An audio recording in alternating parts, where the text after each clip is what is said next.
Hi there, everybody. I'm Jack Church, and welcome to my podcast, The Jack Church Show.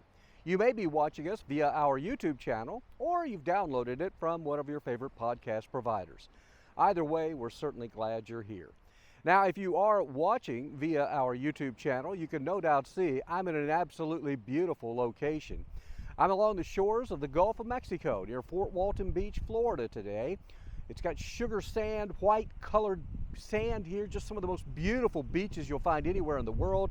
And those blue-green waters of the Gulf of Mexico behind me often call this the Emerald Coast because of those brilliant colors. So if you're listening though and not able to watch, you can no doubt hear the ocean and some of the ambient noise that you'll find in a beach area in the background. But of course the point of today's program is handling some big dates that come up in our grief journey. Now again, this grief journey could be the anniversary of losing a spouse, losing a parent, a grandparent, a child, could even be a job or a business that went under. It could be any number of things. We have a way of remembering significant dates in our lives. And oftentimes they can bring joy, and then oftentimes they can bring sadness as well. Well, today's date for me is kind of a mixed set of feelings that I'm having of sadness and joy. Today would have been the 39th wedding anniversary of mine and Pam. Pam, my lovely bride, of course, who went to heaven in 2019. And you may be asking, well, for your anniversary, why didn't you just curl up on the couch and cry? Well, some people choose to do that. Everyone chooses to remember significant dates in different ways. But I choose to keep doing what I encourage you to do, and that is to keep moving forward. My choice was not to stay at home, curled up on the couch and having a good cry, but instead I thought I would retrace some of our better times that we had. We had great times throughout our married life. We traveled all over the country. But I was thinking back as the date January 23rd was approaching and our 39th wedding anniversary and thinking, well, what will I do this year? Last year I went to Disneyland and celebrated, and that's where I had some incredible God moments that I'll be sharing with you in a series I call those God moments. That's coming up a little bit later on in the program. But in the meantime, I thought, well, I want to get out and have a good time. And I'm now living in the Nashville, Tennessee area. And so the Gulf of Mexico is not that far away, the Florida Gulf Coast. It's an easy 7-hour drive from where I live. So I thought back to our first wedding anniversary and where we spent it. And it was in Gulf Shores, Alabama. That was our very first wedding anniversary. Well, roll forward, here we are now, almost 39 years later, and I have landed in Fort Walton Beach, Florida. I'm less than a couple of hours from Gulf Shores, Alabama. And I found a beautiful Gulf front room that I'm staying in with an unbelievable view of the Gulf of Mexico. I'm able to get my shorts on and my little t-shirts or little golfing shirts and get out and enjoy the day and relive some fantastic memories. Now, I've talked about in the past, we don't want to live in the past, but it's certainly okay to visit the past. And that's what I'm doing today. And I remember too on our first anniversary that we also played golf. And you guessed it, I've got a golf tee time today as well.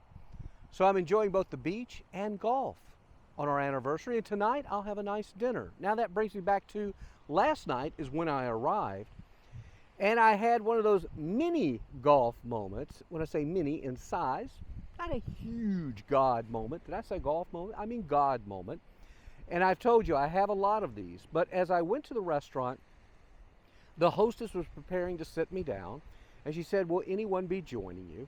And I said, well, kind of, but not really. I said, this is my wife and I's anniversary. And she said, where is she? And I showed her Pam's picture and I said, she went to heaven.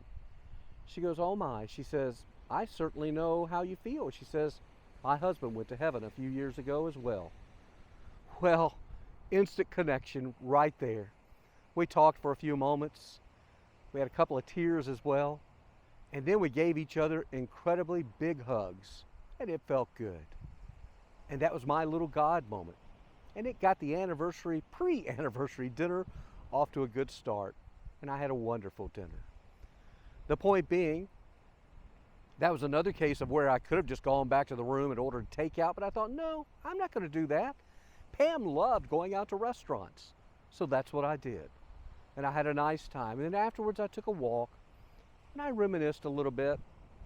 Had a couple of tears come through, but it was okay. Now, this trip, though, is far from over. I'm going to continue. I've taken the entire week off, and I'll be heading to Central Florida in the next couple of days, and I'll probably update you from there as well. I'm going to go to what they say is the happiest place on earth. I went there last year, Disneyland.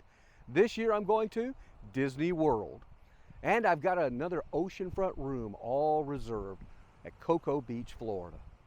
Now, you may be listening to this and going, hey, Jack, I can't afford to make a trip to Florida to celebrate. I can't go anywhere right now. But there are other things you can do. Maybe there's a beautiful park in your community.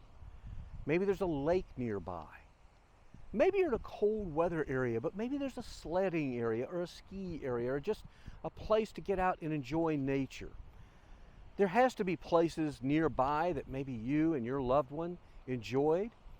Or maybe it's a case of, as I mentioned, it could be something else in loss that you're dealing with. The point being, I would encourage that you try and get out and enjoy the day. Try not to dwell on the sadness of the date that it may be. Then again, too, as I mentioned, there are dates in our lives that are incredibly happy. And that's where I said this is kind of a mixed day for me. It was the happiest day I've had when we got married. And it's a sad day because she's not here to celebrate. But at the same time, we did celebrate 37 anniversaries together. A lot of people don't get that many. A lot of people get more. We just kind of have to deal with the cards that we're dealt. So that's about it for today.